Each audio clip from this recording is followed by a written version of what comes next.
Welcome to Practice Excellence Live. I'm John Stokdyk, the Global Editor of AccountingWEB, and I'm very pleased to welcome you to this, our technology session, which is going to look all about at practice technology, and particularly whether it's going through a revolution or an evolution. With me here to discuss this topic are two expert panelists well known to AccountingWEB. We have Richard Sargent, who's the founder and managing director of Principal Point, and Nigel Harris, who's a long-time contributor to AccountingWEB and one of our pioneering writers about cloud technology. We'd like to thank Sage for sponsoring today's session, both of today's sessions. We have another webcast that you can watch all about technology trends. But today, or not today, but this session is taking it much more into what technology can do within your practice, and particularly how it affects your clients and how you accommodate their changing needs in practice. Before we start though, gents, maybe I'll get you to introduce yourself, Richard, although housekeeping first. If you have to leave this broadcast halfway through, you can come back to it later. It'll be available on AccountingWEB's YouTube channel. You can also put questions to us via the chat window on it's on the same page that you're viewing the video, so there's a little box there just by where it says live. You can type questions in there for Nigel or Richard, and we'll try and take them as they're coming through, and we'll be talking about different topics, so you can try and ask the question while we're going on, and I'll try and pick it up and put it to them. But there's also a period for Q&A at the end of the main broadcast. About 40 minutes from now, we'll be taking more of your questions. There's documents will be available summarizing a lot of the content from both sessions today, and you've got some downloads if you want to find out more about cloud accounting and the apps that accompany them. You can have a look at the Sage Marketplace on their site. There's all of AccountingWEB's normal technology coverage that you can read anytime you like, or get it delivered to your in tray every week.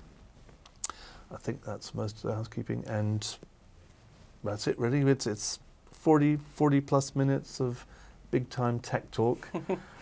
Richard, before we start though, can you just tell us a little bit about yourself, what your perspective is, and as what Principal Point does and where you're coming from? Yeah.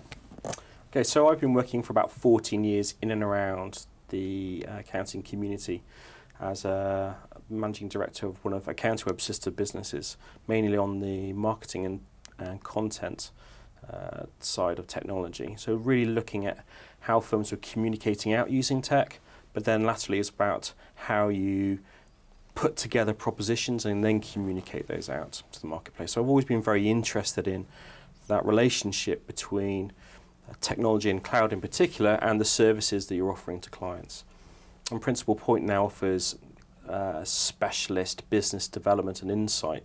And what that means is lots of research, lots of writing, lots of working closely with vendors, but also with firms. So a lot of my time is actually spent either talking to firms about their approaches and what they're doing and finding out, or actually it's working with them on projects to formulate strategy, look at propositions, helping them decide how they're going to go about choosing software, and then increasingly how that's kind of rolled out to their client base. Thanks. And Nigel, what's your role at Burton Sweet, and what's your take on tech? Well, I came into the accountancy profession back in the late 70s, only about a couple of hundred yards away from here with Thornton Baker, now Grant Thornton. In the days when we didn't have computers, everything was pencil and paper, and gradually followed the computerization of the profession. I've been a partner now with Burton Sweet down in Shapton Mallet for some years, and the rate of computerization and the uptake of IT across the firm has been phenomenal, really. I mean, as I'm sure it is with many practices, but it has really transformed the practice. When I think back at the disciplines and the people we had back in the 70s, very few of those still exist. It's all very different. I mean, my background is in fact as a linguist, is what I trained as at university. So it's the communication side of accountancy that I think is an enduring skill. It's getting down, talking to people, communicating what their numbers mean, whether the numbers are on paper or on a computer screen, most clients still don't understand them, do they? And I don't think any amount of IT is going to change that. And I mean, Burton Sweet, you're saying, is a very different firm now to what it was when you started. What role have you played in the firm's evolution that way? I think I've hopefully been part of the team that's developed the IT, although I'm not going to claim all the credit for that. I'm very much a consumer of IT these days, I think. At one time I was trying to nudge the firm in certain directions, but these days I kind of sit back and let some of the younger generation focus on the more cutting edge stuff. Okay, but we know it on AccountingWEB. I mean, you were sort of our pioneering reviewer of yes. cloud software. Yeah. We noticed you do much of that work elsewhere too these days. I was a fan. And Radio Froome, lest we mention it, you know, you're a busy man. Froome FM 96.6 FM, well, only within about a 5-mile radius of the town. But well, glad you. There could, you go. Glad you could both join us. Before we really get to grapple with things, we've been posed this kind of idea about the technology evolution and revolution. So we'll sort of chew around the ingredients and what the parameters of this environment is, and maybe try and come to a. I won't ask you to answer this now. So that is the question we'll be coming to at the end. But Richard, going back to you, that's you know, you've talked to a lot of forward-looking firms, and you've worked with them directly in your previous life with PracticeWEB. Yeah. What role do you think technology should play for those firms, and particularly those who are listening into this and you know, are striving for practice excellence? Is there a sort of a principle, to borrow a phrase, or an aim that you try and set in their minds? Yeah, I think first and foremost it's around finding services which are needed by clients and that the firm can deliver. That sounds rather trite, back to some very old principles, but effectively you've got to have something that someone's going to buy from you. And that comes down to need.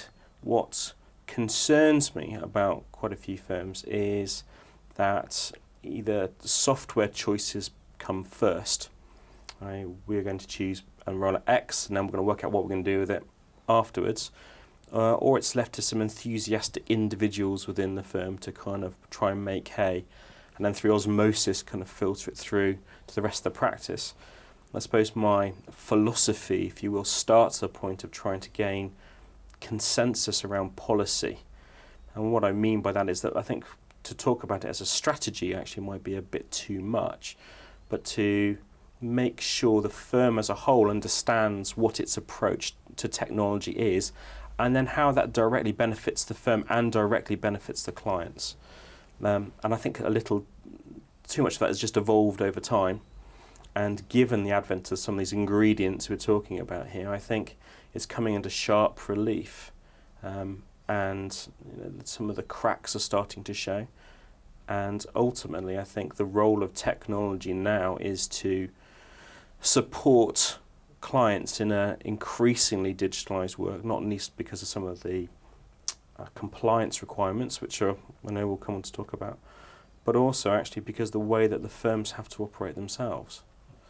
That's a good point. I mean, Nigel, would you say your firm has kind of evolved around the sort of enthusiasms of particular individuals and a bit of a patchwork pattern, or did your partners, perhaps with some input, grab a hold of the issue and set a kind of a strategy in place quite early on?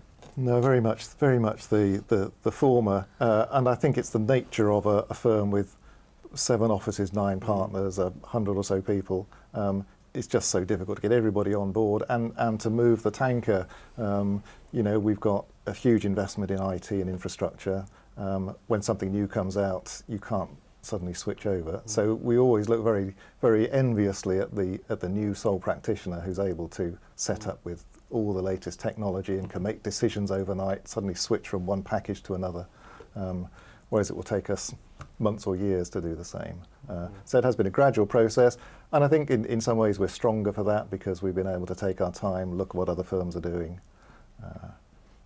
and kind of go down the best of breed when route. you do start adopting tech and deploying it, would you say your firm is just adapting the tools to, you know, the tools to sort of make what you do now more efficient, Or have you got to the point where you're actually evolving and delivering new services that have been made possible by the evolving tools? I think it's a bit of both, inevitably. What we do find is that some offices go more further ahead than others. We've usually got a particular office that will be at the forefront of a particular piece of technology, will prove it and develop it with their clients, and then can educate the other offices or other partners and roll it out like that. So there's a lot of education, a lot of trial and error going on. But it is trying to keep that balance between adopting the new technology as it comes out and then working out what to do with it and how to add value with it. Right, and presumably there are no shortcuts, or we can't provide an instant answer to how to bend a new technology to an accounting service. I think you've got to try these technologies out. There are a lot of very good new technologies which I know have worked fantastically well in some firms. So some firms I'm very familiar with, we've tried them out in our practice and they've been a disaster. You just got to try it out and work your way through it. But it's going to the heart of that revolution evolution debate, John. I know we're going to keep returning to this, but the skill base and the digital acceptance within clients, and the way that we've got very broad brush services out there, but we don't have broad brush implementation. So a firm that has a bookkeeping service may have many different variants on timings and systems and requirements of the clients, which are built up around providing that service to the client, that really does complicate these pictures. So just adopting a technology is not an answer in itself. My quick win answer to the question that you posed, I think the only answer I can get, which is a credible one, is to identify a specific business need that clients have, and then to try and find the best fit for your clients based on solving that need and trying some out and then adapting them within the practice. But other than that, it's not a straightforward process. Yeah. Well, I think you've helped us, establish the groundwork as sort of the base level there, and I think that's quite an important objective we're trying to do today.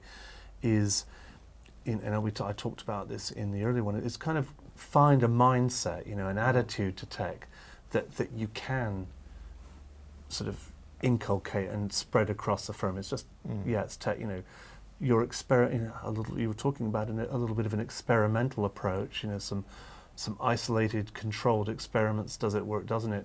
Yeah. Let's propagate this successful model, or see how widely we can spread this. I quite liked the way you talked about that. So it's almost taking the amateur, isolated incident, but systemizing that process, or not systemizing it, just managing the process a bit more actively. And obviously we want to now look at the sort of technology landscape and the kind of, the client experiences, what we're seeing out there within the business world, and start establishing, what we think the practitioners need to do to adapt to that. So come back to Richard, you're talking to a lot of firms who want to evolve some technology strategies. What kinds of client experiences are they dealing with? I'm thinking of, we have more and more people trading electronically, getting into e-commerce systems. There's AccountingWEB, I can see the traffic figures. We have a lot more mobile use. Are we dealing with the skateboarding, iPad touting, digital entrepreneur now in the market? Yeah. Well, the answer is yes, and the answer is, of course, inevitably no. The mobile use in itself is quite a particularly interesting one, because I think we are seeing a general acceptance that culturally mobile is a place where people are very comfortable going, even if they're not necessarily comfortable going to a laptop or a desktop. So generally across the board, we can see people with some more interesting devices and ways of working. Specifically, though, I think we've got to be careful about not taking too much of a cosmopolitan position from this, because there are limitations even to that kind of technology, whereby not just around signals and broadband access, but actually there's almost like a very specific way of working which is suited towards some of these larger urbanized areas, which we don't kind of get in some of the slightly more rural areas. And by rural, we don't necessarily have to mean on a moor somewhere. We could just talk about some more local cultures around the UK. So I think we do have to be slightly careful about making too many sweeping statements. At the same time, I think there are too many good services out there that our clients are probably finding before accountants do.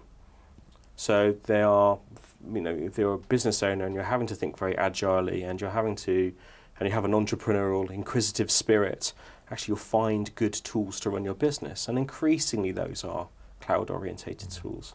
So I think there's a couple of things at play here. I would say, just to kind of round off that there is probably still more of a general inclination for businesses to keep their systems within their premises, on-premise. But the trend is towards making things more cloud. Mm-hmm. And I think we're following that trend. Okay, Carol's interjected. We're getting a few interesting questions coming through, so keep them coming and I will pose them. Jackie, we will get around to making tax digital any minute now, but we'll stick to sort of the other tools and technologies.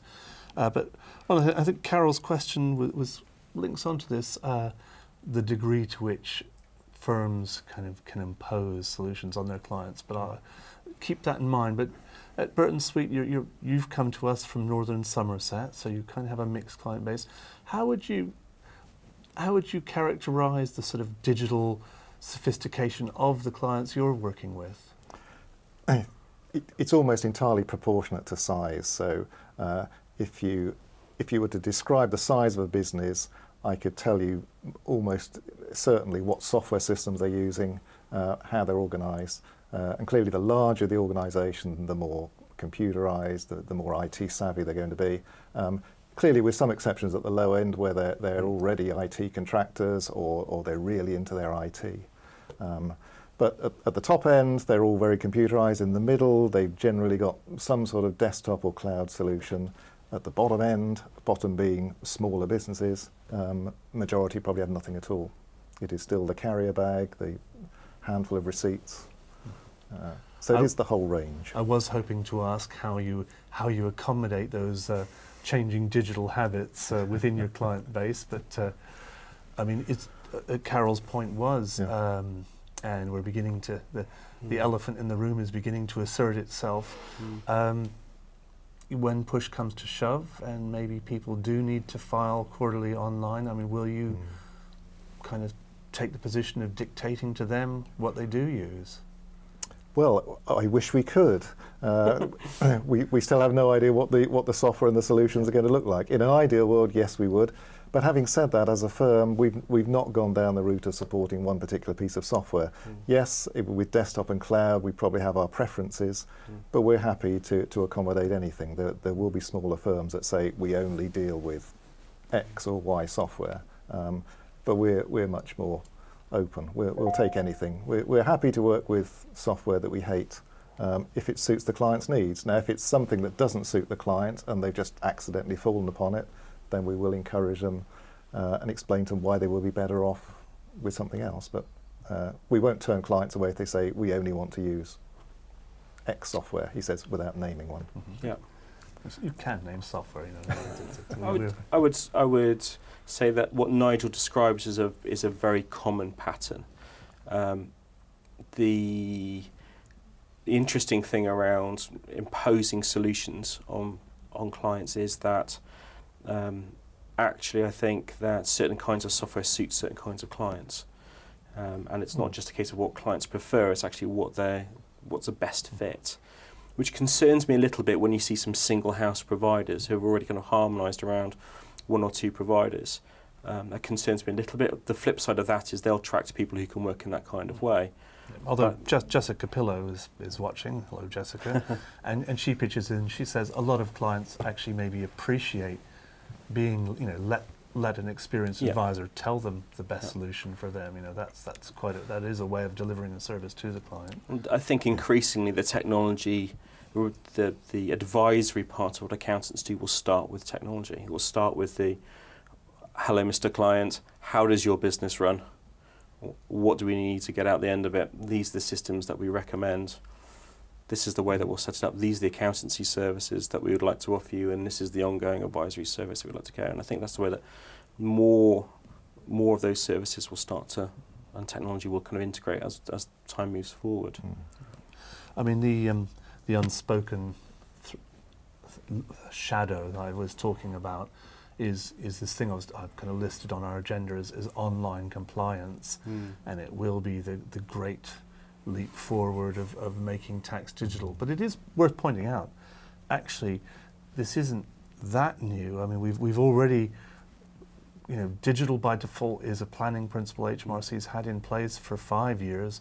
We've dragged ourselves through the RTI, forced march of RTI. Everything I'm saying, well, has got this revolutionary rhetoric or something. But we've been through RTI. We've also had IXBRL and corporation tax. This isn't new, and HMRC has always made it clear that it wanted universal online access by 2020, and by George, we're going to be getting it now. So making tax digital is the next logical step. We're getting it. But Nigel, how do you think that regime is going to change what you do? I would describe MTD as pretty revolutionary, to be honest. It is a whole new way of working for so many of our smaller clients. Yeah. The difficulty is that at this stage we can't even imagine what it's going to look like, which is making it very difficult to plan for. But I think for the smaller clients, accountants are often accused of lacking in imagination, and I have to say I cannot even imagine what it's going to look like, what the solution is going to look like. Personally, you heard it here first, I don't think it's going to happen. Such is my lack of imagination. I cannot work out how the government can deliver an acceptable solution in the timescale. Is it down to the timescale, though? I think so, yeah. I think it's just the timescale, the complete lack of education for general taxpayers. I would be very glad if it did work, but I find it very hard to see how they can deliver in the timescale. I mean, what do you think the post-MTD practice is going to look like? It's going to look quite different. I don't lack imagination, and I don't think Nigel does either. I think what is hard the two things which interrupt this is the lack of real clarity at the moment around what's actually going to be required. So depending on those variables, I think the end product is it's going to be quite different. And I think the other thing is that it's difficult when you're talking with firms for them to get past the point of disruption. And I think, to generalise somewhat, I think it's not that change in itself is seen as a bad thing. I think the change management programme around it is just seen as being horrendous and not insurmountable. But we're talking about this not necessarily being a technology solution. This is a down, dirty change management, talking to some of the least financially sophisticated businesses that still have a fair degree of complexity across a very broad base. And what technology, and in particular what MTD seems to be doing, is to funneling all this variety into a very, very narrow scope.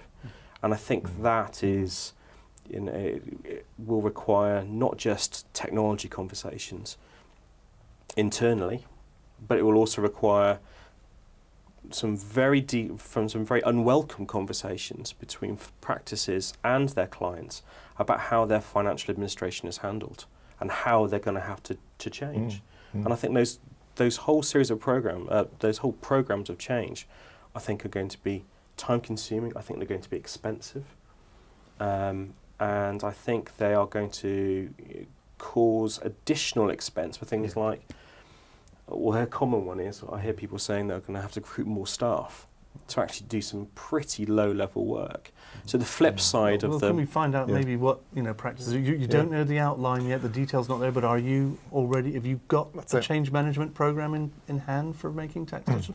I'm hoping, by the way, you both did watch the Practice Excellence session It was on a Monday. great session. All about sort of Very preparing good, your firm yes. for it. Very good. But yeah, how But we started, Nigel? it's early days to be preparing. One of the things we are doing, and that I would encourage all firms to do, is to actually look at your client base. We're undergoing an exercise at the moment with our practice management system where we're recording against each client what their current accounting or bookkeeping system is, so that we can identify those that are going to be the biggest problems, identify those that have probably already got fairly adequate solutions in place, so that we can we can segment our marketing and educational work. But at this stage, we can't take it any further, can we, until we know exactly what the government's planning, how they're going to deliver it, et cetera, et cetera. So we want to be there ready. We certainly don't want to be caught out when they say, that when the starting gun goes off and we're racing headlong towards 2018, we want to be ready. Well, I was going to bring in something from the order. We have the challenge of you take a very laissez-faire approach at the moment, so I'll be interested when we whether that will persist in the new regime. But there is a really good question from CD came in. She's asking for advice from you about, and it's to do with this smaller business. She's identified the kind of clients who have virtual accounting systems, where it's kind of invoices stored in Dropbox. It might be a cash book on Google Sheets. These are like charities, voluntary. The one-person band. So there's sort of information stored, tucked away in different unintegrated systems. What advice would you give her about getting those people into a position where she can get them compliant in a reasonably short time? Well, as soon as you start to talk about clients who have got some form of digital record keeping, then I've already mentally moved them halfway up the food chain. When I talk about clients with virtual bookkeeping systems, I mean the guy that comes in with a few petrol receipts. Virtually any bookkeeping. and says, well, I think I did about this much, and I did this many miles, and yes, the profit margin was probably that, and we are talking incomplete records with a very big incomplete there. So those are the ones I'm concerned about. I think if you've already got Dropbox, if you've already got spreadsheets, it's not a huge leap to move towards a simple cloud bookkeeping system. It's not a big deal. Well, so don't panic, I would say. I would agree with that. And in fact, that kind of highlights, I think, the slightly more positive aspect of making tax digital, which is if we encourage people to take more of an interest in their financial administration generally, that's going to be a positive thing. To handle it more efficiently actually will save them time in the long run, but it's a journey to get there. My advice to somebody who has lots of things in disparate systems actually probably is to take one giant step back and just look at, maybe in some detail, about all these different systems that are actually in play. Because I think once you take that policy approach and you do the analysis and understand what's going to work for you, you may discover within your client base that actually they've got something that could work for other clients too. So I think there's finding complementary systems are working. What I'm sure we'll touch upon a little bit later is the fact that we have systems that don't talk to each other. And I think that is a problem. But I would agree with Nigel, that's not some people would love to be in a position. We have a situation where HMRC is getting very prescriptive about what it used to say. We just want you to keep accurate records, and now it's beginning to define what it thinks those are going to be. We have no law to tell us this yet, but for example, the kind of unwritten assumption, or in fact written assumption that's now being questioned, that spreadsheets don't count as a digital record. That hasn't been resolved, but they're making that ruling or putting that on the table in front of us. Your policy approach, do you think that will extend to telling clients my way or the highway? I would like to think not, but I think that's a decision that firms would have to make for themselves. I think that there has to be some kind of marker in the sand, because I don't think you can, in an MTD world where there are rules and regulations to follow, then actually you cannot accommodate every single way of working. And actually what accountants have done extremely well over, for as long as they've been around, is actually creating financial systems that work for a particular client's circumstances. My fear is that that's going to go out the window more than more than anything else. There are going to be less choices, actually, for a way that businesses choose to run their financial administration. Yeah, I think that's going to be a challenge, isn't it? When the first raft of MTD products come out, there may be limited choice. But I think Jessica is right. And hi, Jessica. Nice to hear from you. I think she's absolutely right that a big role that accountants have is guiding clients, particularly the client that's got the Dropbox and the spreadsheet and these disparate, and pointing them in a direction and say, well, look, with what you've got, here's perhaps a suitable solution you could think about. We've got the experience and the knowledge of what's on the market. Try this one, don't try that one, that's not going to work. And I think that certainly is a role that we've got with our clients across the board, from the smallest to the largest, is to looking at what is most appropriate for them. It may not be what they've got at the moment. Yeah, I find this fascinating. I think we came in saying, let's look at technology from the client perspective, really understand what's changing their world, what's driving their adoption and their habits and their aptitudes. It's just so ironic that in the world of accountancy, actually, you can say all these beautiful client-facing things, but actually change so often as not is HMRC's got a new bright idea, and the external kind of the significance of that intervention in the market, as it was with RTI, as it was with self-assessment itself. So that is there is a bit of an inflection point happening, or coming, and will happen. So the complication this time compared to the others, though, is there is a single point of exit from the practice and a single point of entry from HMRC side, and now that's those doors might be blown off completely, and I think that's. Yeah, well, I'm sure this will keep us going in webcasts for many, many years to come on HMRC. We are looking towards the future. It's not, there will be life after MTD, we hope, and there'll be something else coming down the pipeline to challenge accountants. Richard, I'd be really fascinated, one of the ideas of this session is to kind of equip people with the aptitude and the attitude to tame technology and adapt it to their firm's needs. What do you think the ingredients are to a successful policy-driven technology strategy? Good question. I think the first and foremost thing is to, as a practice, as an entity, to have an agreed approach. First and foremost, the day of doing things in a very kind of piecemeal way or technology-driven way, I think, is just no longer going to be acceptable for the reasons we've discussed, I think. Do you think it gets to the point, sort of the technology, we talked earlier about not being fixed in your software, what you offer to your clients, but do you think sort of things like, are you a Microsoft house, are you a Google house, are you an Apple house? Do you think those choices will be so deeply embedded in the firm that shapes the practice? I think it could do, but what's really interesting is from my view, there's no single house provider out there doing the things that can cover all the bases.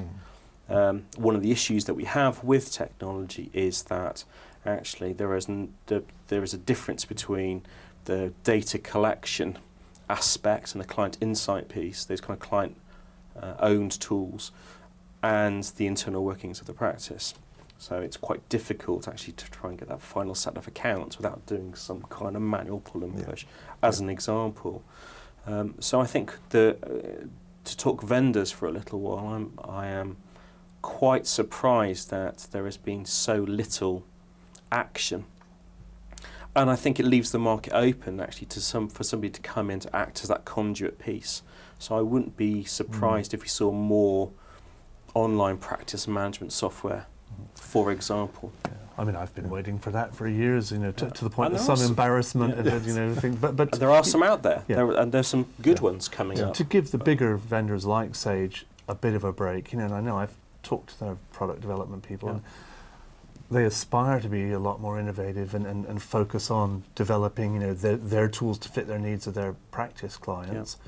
But more often than not, they're just being hauled back into the development labs to just make sure, bend the product to HMRC's latest engineering wheeze. Well, the other thing with that is that I wonder whether some of the larger providers actually have that kind of spirit of cloud, which is about things being able to talk and communicate with each other. So is there still going to be a very closed ecosystem of their own product, when actually we're talking about a world where diversity actually will be important. Will they be open to having their doors slightly ajar? That was one of the key topics of the first technology session at Practice Excellence. So, Nigel, we're tossing around technologies, compliance demands. What are maybe the tools that have caught your interest the most and that you think have the most potential? Well, I mean, just coming back to the point Richard was making, it's absolutely right that what we're lacking is any sort of clear steer from the providers of professional software, because it's all very well looking at what's going to happen with MTD, but that's got to link in with our in-house professional software systems. And I'm not saying this because Sage are sponsoring this session. I'm actually saying it because, as far as I'm aware, they're the only provider so far with a solution that links up the cloud bookkeeping software with the professional final accounts tax return software. Still kind of in its infancy, but it works, and it's clearly a pointer to the way ahead. Whether we're going to go down the cloud route, I think will be very much driven by whether the software providers need us to go down that way. We've got 10 years worth of desktop software, I'm sure, in the office that will keep us going for some time. But I think MTD is going to drive us to do something pretty revolutionary. I'm just not entirely sure what it is. But by the way, I must point out, I think, as Richard said, there are other vendors who have, sort of end-to-end connections within their systems, but I think they're all struggling to get the seamless product all in the cloud, perfectly aligned to the. It's been a long, slow haul. The speed that technology is moving elsewhere, it's kind of amusing how slowly that evolution is. But that may be professional. They're affected by the compliance regime and by the appetite of the profession to embrace change. It is. I mean, the cloud. Finance was kind of the last function to really gravitate to cloud solutions. So yeah, I think there are levels of expectations will change. I mean, I think the warning to the vendor community really around MTD is that I think there will be a tendency to look drains up at how internal systems are used. What internal systems are used, how efficient, how they're going to be handling MTD, the workflows around that, and how it links to the data collection systems, whatever they are. So I think no one can afford to sit on their laurels around this. I mean, Nigel, do you have people at Burton Sweet sort of ready to jump into action and kind of adapt your back-end plumbing to cater for any of these changes and switches and maybe different levels of incoming data collection from your diverse client base? We certainly have solutions in place, and we at least have our own in-house IT team, so we're able to handle that sort of stuff. If I was a smaller sole practitioner with maybe a dozen staff, I think I would be struggling, and that's the size of firm I think that is going to have to make some pretty quick decisions over the next couple of years. And I can certainly see the first software supplier to come up with an MTD solution, assuming it's a household name, which I'm sure it will be, is likely to do pretty well. There's going to have to be, companies are going to have to move pretty quickly to stay in line, aren't they? Yeah, or to keep the customers they've got. Yeah, exactly. Do your IT people and your fellow partners, have you got a discipline or an approach about assessing, adapting and adopting new tech? I would guess like portals. We talked about collecting the data from your clients that may be in a Dropbox, things you don't want to use Dropbox, presumably. Have you sort of gone through and assessed, how do you pick up something like that and actually get it to the point where it is a tool you're actually connecting to clients with? We've tried two approaches to the portal side.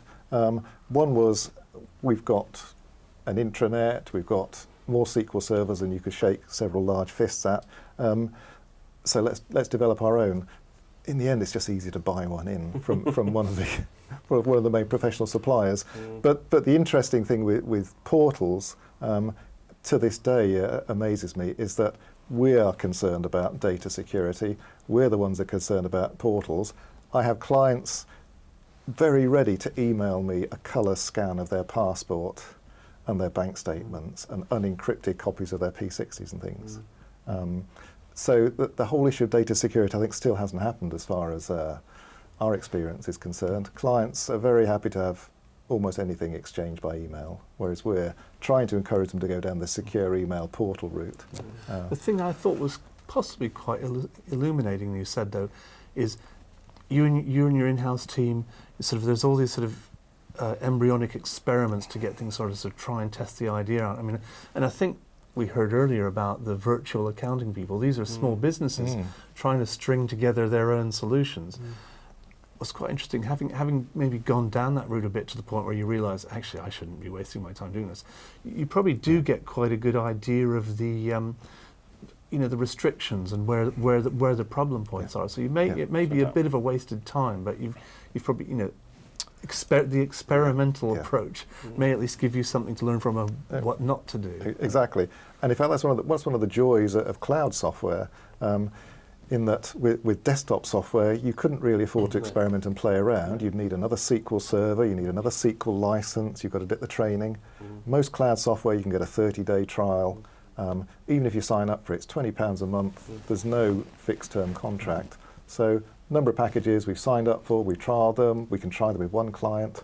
Doesn't work, dump it, move on. Couldn't do that with desktop software. I'm not sure if it's the same with Burton Suite, but I certainly see and quite actively encourage the partners and the managers to not engage in that kind of activity too much. There are other people within the firm who have got some real coal-face relationships, and actually their understanding of what clients need can be a little bit more pragmatic. And although with respect, Richard, maybe there's quite a few thousand accountants out there who can't quite afford your services yet. So there's a lot of. I was recommending them getting other members of staff really to kind of look at those bits of software. So, for example, there's one of my clients. When we're asking about what kind of software they deal with internally, what kind of cloud software they were dealing with clients, they were very proud to show their ex-partner badge, and then you go and talk to the actual kind of people who are doing a lot of the work, and they'll give you 5 or 6 examples of the types of cloud software that they're using with clients. So the company's perspective about what it's using might actually be quite different to the reality. Okay, we're going to have to pull some of the strands together here. There's a few questions. One of the strands is, Nigel, you're getting a lot of stick there about saying we have lots of examples on the Calibrate live chat of all the other different options available. So we'll let that one pass. I think the AccountingWEB members have spoken in a way that I haven't. We have to touch on back to the evolution and revolution question. Before we move to the general answers, and I'll stick in a few observations from the Practice Excellence program too. But so where do you stand on the? Do we think we've established there's changes happening? Yeah, that's a given.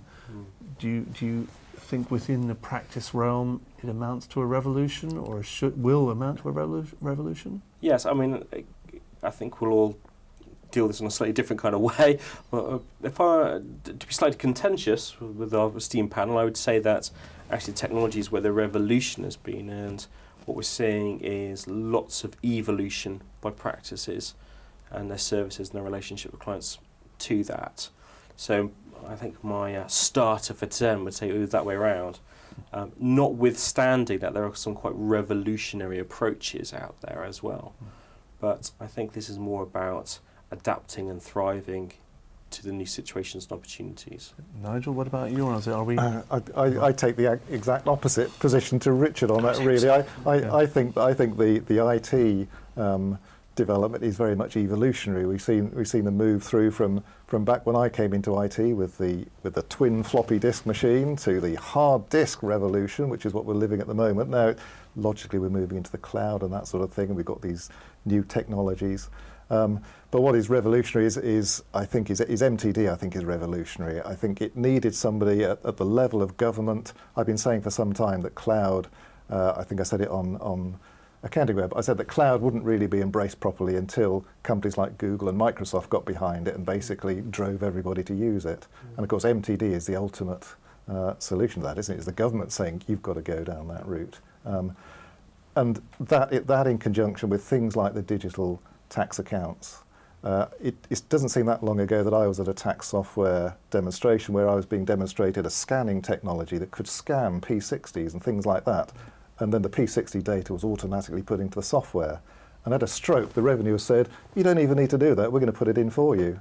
It's the sort of buggy whip history, isn't it? All of a sudden, new technology comes along and something is completely superseded. I mean, I think if I was in a business that was devoted to scanning financial documents, I would be getting worried because I think that technology has a very short lifespan ahead of itself.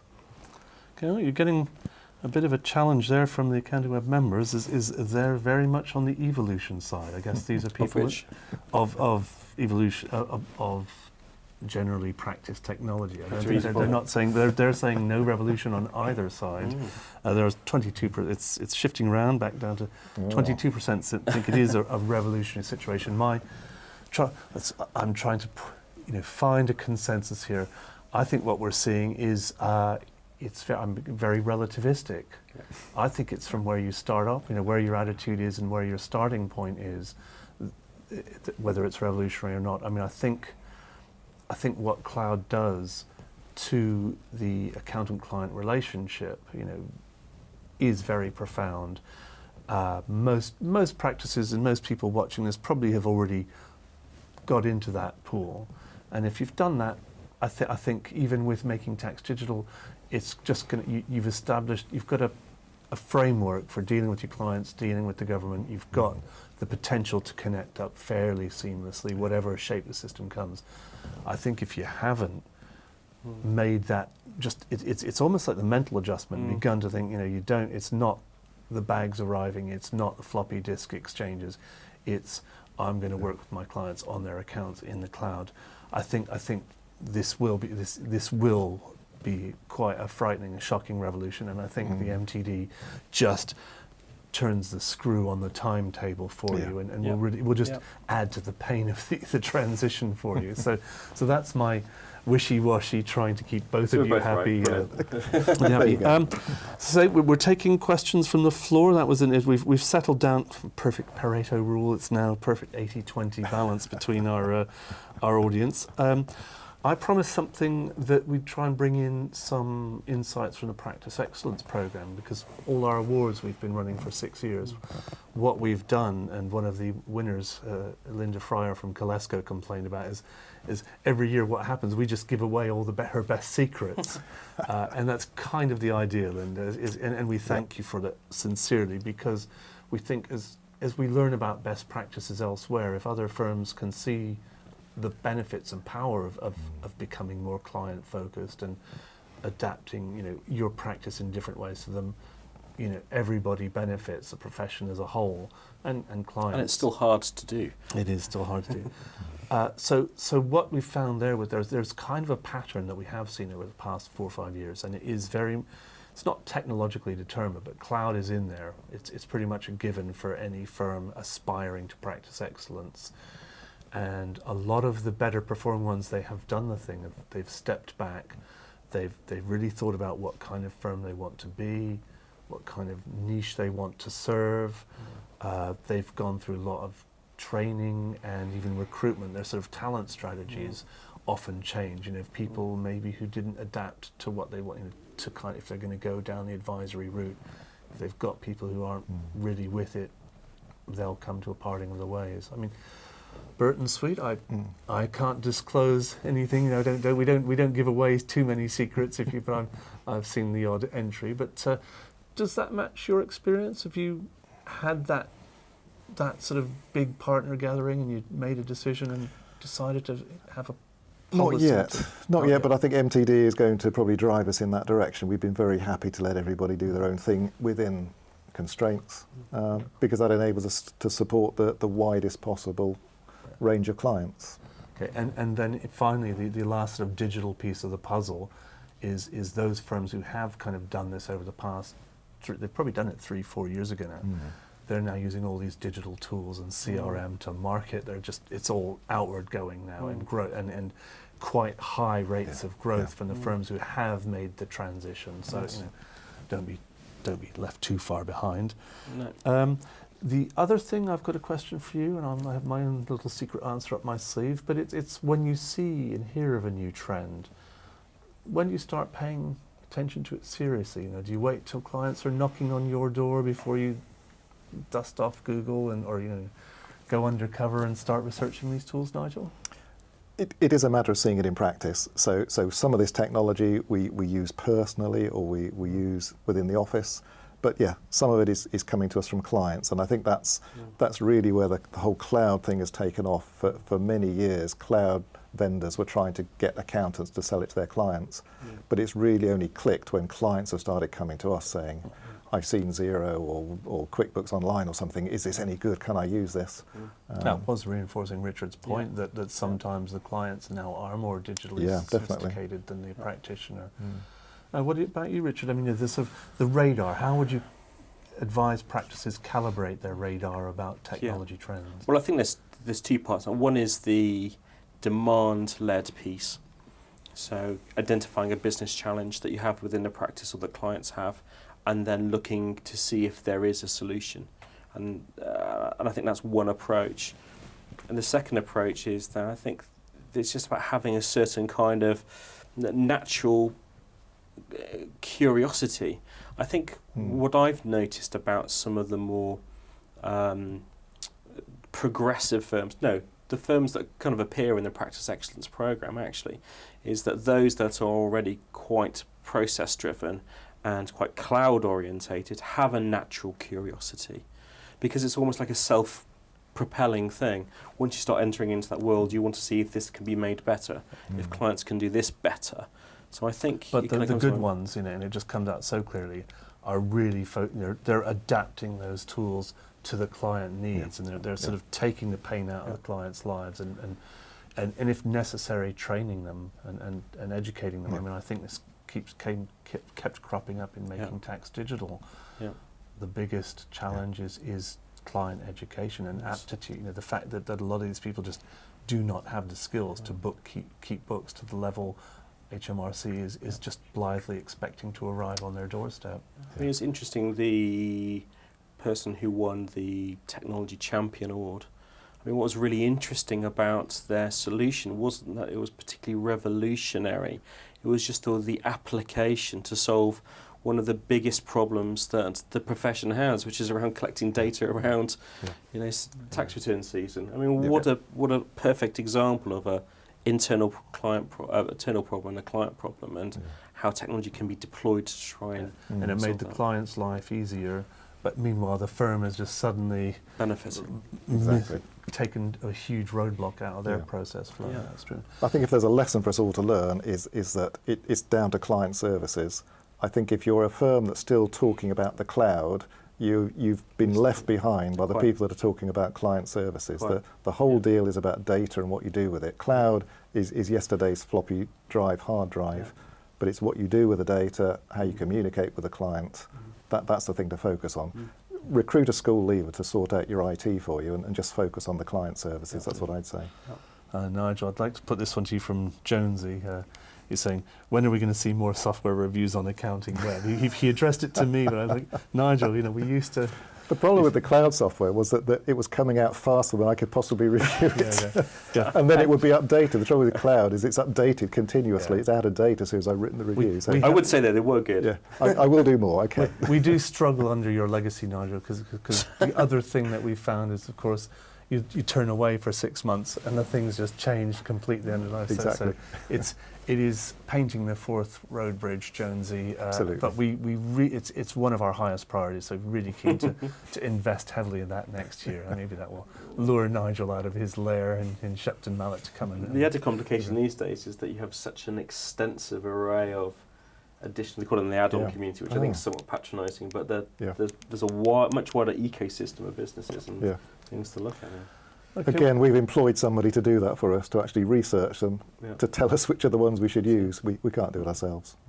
And about the client education, or in fact team education, I understand you were saying earlier you actually sort of start investing now in direct education a bit around cloud. And I mean, we've recruited one of our local bookkeepers who's happy to come and work for us more or less full time, and her role is to be our cloud ambassador. So she is doing the research, getting qualified and certified on a few of the packages, and then educating us internally. So she's mainly an internal resource, training, selling it to the other offices, the other staff, but also available obviously to train clients as well. But somebody dedicated to do that, you can't leave it to the partners or even the IT staff. It's not their thing.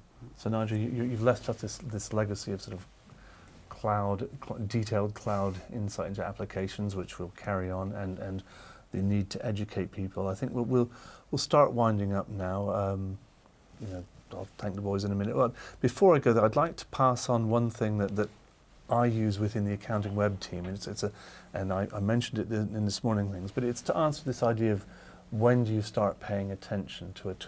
You spot a trend. The first time you hear about it, you don't know what you're dealing with. You hear it again a second time, it's a bit of an echo. You think, oh no, something.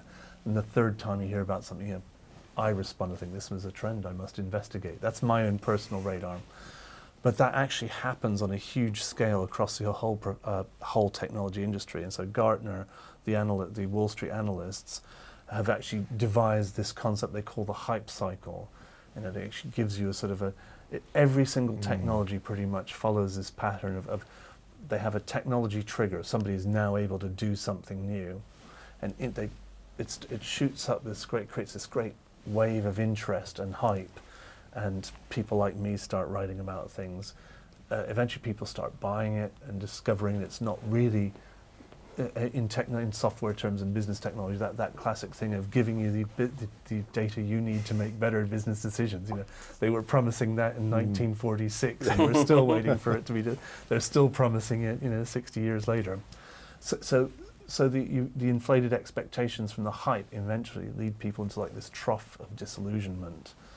And then slowly, and this probably cycle happens. That's probably the first year, 18 months from boom, excitement, disillusionment. And what ultimately then happens is quietly, when the fuss has died down, actually people do start making breakthroughs and climbing what's called the slope of enlightenment towards the plateau of productivity. And then the next hype comes along and overtakes that. So. It is a model that's probably over a sort of 3 to 5 year cycle. So we've been talking AI, blockchain. We're still on the peak of the wave there. One of the things we're trying to do on AccountingWEB and with this seminar is and you can try and aim to do this as a client is pick up on those trends, get the facts, get the try and flatten out the hype bit and just get them through. Get them through less disillusionment when they find it. Don't overbuild their expectations. And then try and get them through to a sort of productive rollout. So that's a philosophical or a tool that I actually work to try and just orient people to what whether or not don't go off the deep end about this stuff. Keep balanced. There'll be a lot of fuss.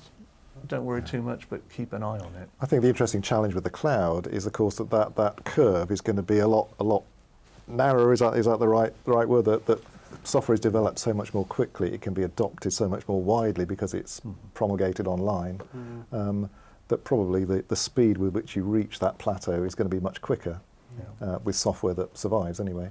And also I think some of the individual software will probably have that cycle a few times. Yeah, exactly. We've seen it and we go through technology versions. I think we'll have to start winding up there, but I'd really like to thank Richard Sargent and Thanks for having me. Nigel Harris for joining us. We'd also like to thank Sage for sponsoring both of our technology webcasts in the Practice Excellence live program. We thank all of the people who've been commentating and having a fairly lively debate alongside the talk. We hope you enjoyed this session and all the other Practice Excellence live sessions. We think it's been a successful event, and we'll try and plot and plan a few more of these for you because I've really enjoyed myself with you guys, and I hope you have too. So have a great day.